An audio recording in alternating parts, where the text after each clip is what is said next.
Here we have the pre-release version of the Airsoft Artistry VSR-10 hop-up chamber with the included TDC. This video is going to go in depth on all the features and how to install this into your VSR. So let me break this down and let's go over everything.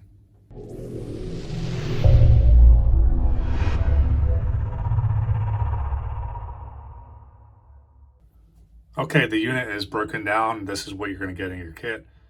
You're going to need an Allen wrench and a 1/8 drill bit. You can get away with a 3mm, but I recommend the 1/8 inch.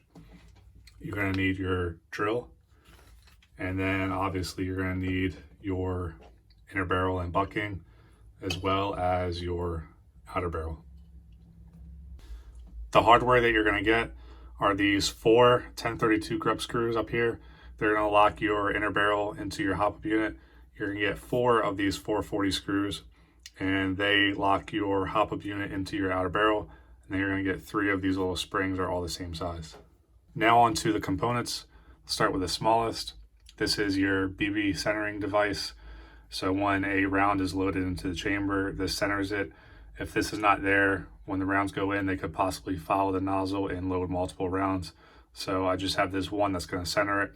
Some units have 2, but the one works just fine. Next up is this brass sleeve for the inner barrel clamping.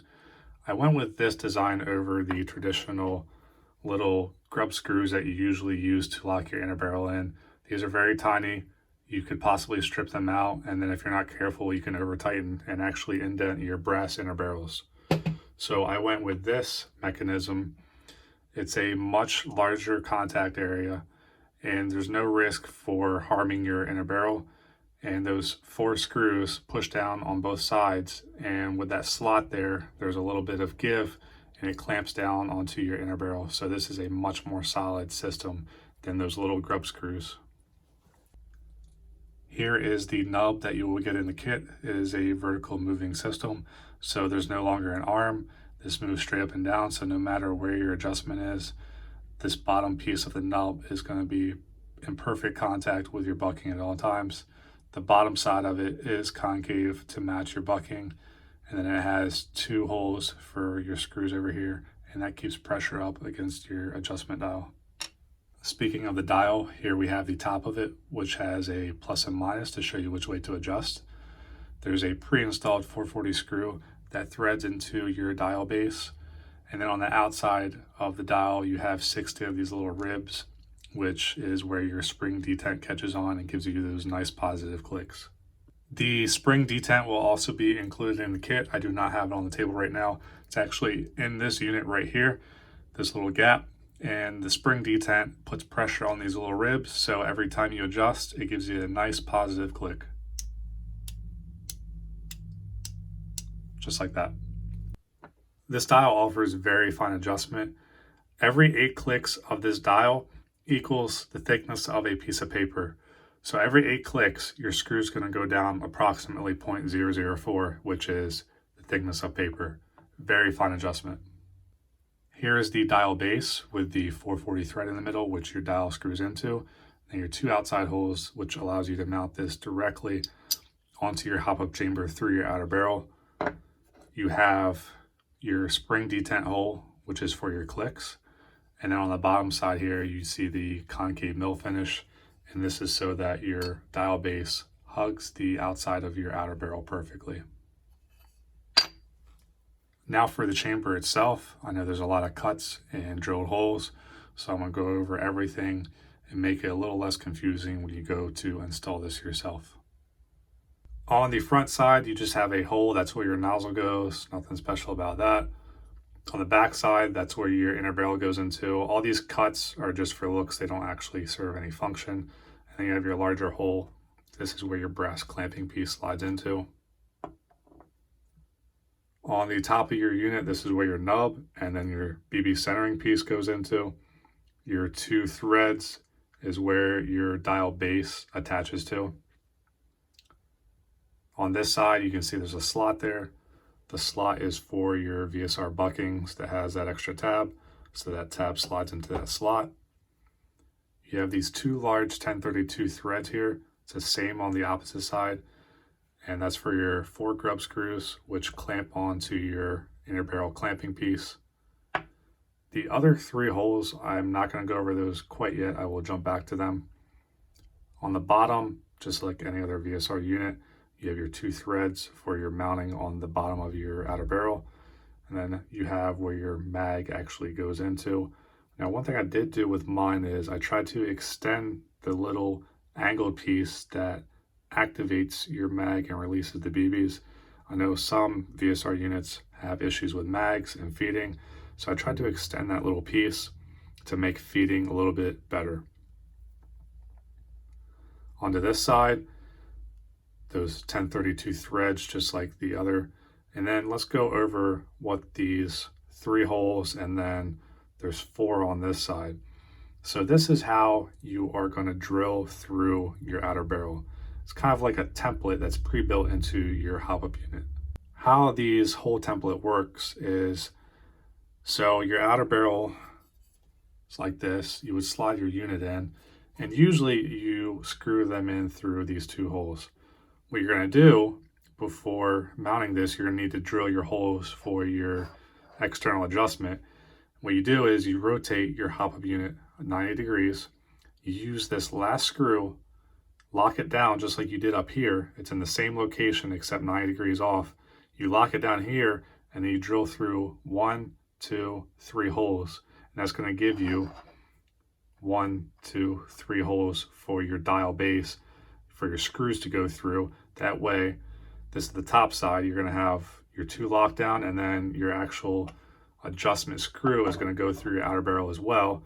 And that's all covered with these 3 holes after you mount it with this last one. If that seemed confusing, then let me just show you real quick how easy it is to do. So slide your Hopup unit in, and this is how it would usually go. So your last thread here would line up with this hole. Instead of doing that, we're going to rotate the unit 90 degrees until we get to the next side. And now that thread is still lined up with your hole. And take one of your 440 screws. Let's see if I can do this. Line it up. Thread it into that last thread. Give it a little tightening. And then now all you do is take your drill bit, you drill through 1, 2, and 3 holes, and it's that simple. I did have to drill out the original hole with the 1/8 inch drill bit so I can get this 440 screw through. So the same drill bit you're using for these 3, you can just drill out this previous hole. And then as you can see, this hole is right on the edge. I didn't have an issue, I took it slow. If you want to file this center of your outer barrel, that way your hole has more room, I just took it real slow with the drill bit. As you can see, I was able to go through it just fine. After you get done with drilling, you're going to undo your screw. You're going to pull your Hopup unit out. There's going to be metal chips everywhere, so kind of knock this on the table, blow it out. You're going to have chips inside here. There's not going to be much of a burr for your 3 holes on the inside, but on the outside, you're going to have some burrs, so either sand it or take some sort of deburring tool and just clean the edges of these holes up. And then now your Hopup unit will align perfectly with the base for your dial. You'll be able to screw this dial directly onto your Hopup unit. Since this video is already going to be long enough, I'm just going to go ahead and knock out the install on putting one of these fully into your outer barrel. So first thing you're going to need is your inner barrel and bucking. Slide that into this slot over here. You can see that little tab's going to go through there all the way to the end. And then you're going to take your brass clamping piece with your slot side facing away from your Hopup unit. So you can see there's the slots, this side's solid. And you're going to want to line these slots up away from your 1032. So basically vertical for your slots. And you're going to push that all the way down. It'll slide all the way. And then you're going to take your grub screws and install them.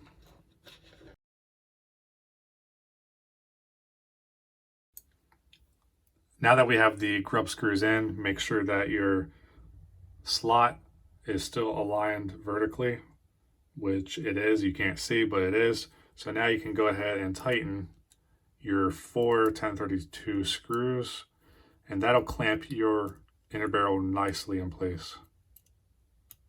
With there being 4 of these larger ones, you really don't need a lot of force, but get a nice little snug,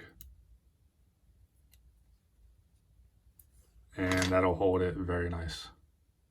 Let's move on to the top, and that is where your nub goes in and then your centering device. So you can see the bucking there through the top. On the nub, you're going to take 2 of your springs and install them in the holes. And then the easiest way to get the nub in without losing the springs is keep it just like this. Flip your unit upside down so that your nub cutout is on the bottom, and then you're just going to fit your nub through the bottom there. It's a kind of a snug fit, but there you have your nub, and it's going to be under spring pressure. Same thing with your centering device.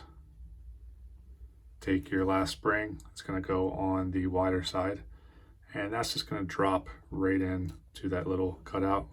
May lose the spring, but just pop that spring in and it's ready to go. We can now slide the unit into your outer barrel. So your cutout is going to go on the bottom, and then slide the inner barrel through. I have a barrel spacer, so it might be tricky to get everything through there. And also with the barrel spacer, it's going to be a tight fit, so you're going to see me struggle to get this Hopup unit. Earlier when I was doing the drilling, you saw how smooth it slid in. This is all because of my barrel spacer that I have. But you want to keep your spring and nub on the top side. Your nub's probably going to get caught on the entrance, so you're going to want to push that down. And then once you get to your spring in the back, do the same thing, push that down until your spring clears, just like that. In future models, I probably will do something to enclose that spring so you don't have to deal with this, but you're just going to push your Hopup unit all the way down. Once you push your Hopup unit all the way in, you can rotate it and make sure your hole's aligned, so the bottom one's aligned, and also your top ones are aligned. So now you can install your dial base. This is the spring D10 I talked about earlier. It's actually out, so this is what it looks like. And you take that and drop it through that bottom hole there, just like so. And then I'd recommend putting the unit onto the outer barrel first. So the spring D10 is going to be on your muzzle side. You're going to take 2 of these screws, drop them in, and then you're going to screw them into your outer barrel.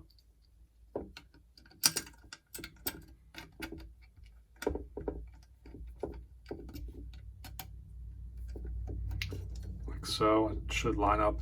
If you feel any sort of major resistance, I would stop and make sure everything's aligned. You don't want to cross thread anything. Getting a tiny bit, it's not too bad. I can still turn it with this long side. But if you get a lot of resistance, just stop. It should go smooth. And there is your dial base. Make sure your D10's still in there, and then you can take your dial and you can thread it into that center hole. And this is what's going to contact your nub. So this one's actually loose. I'll grab another one.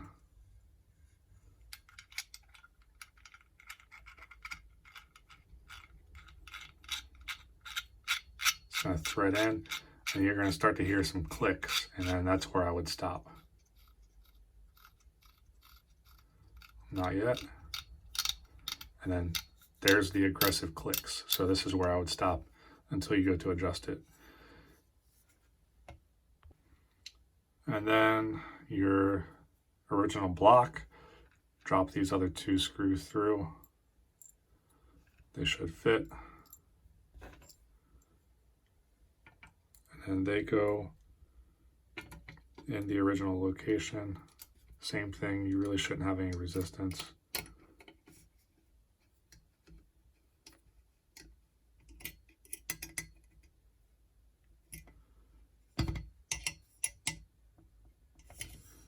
And there you have the install. So you have your mag block, barrel block, whatever you want to call it.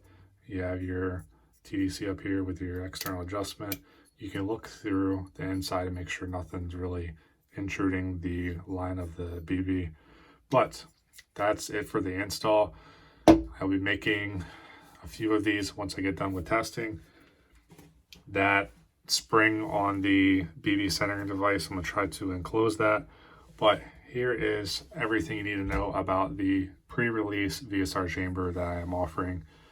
Message me on Instagram, YouTube, Airsoft Artistry, and I will answer any questions, or if you want to purchase one of these, I will set you up. Thanks for watching.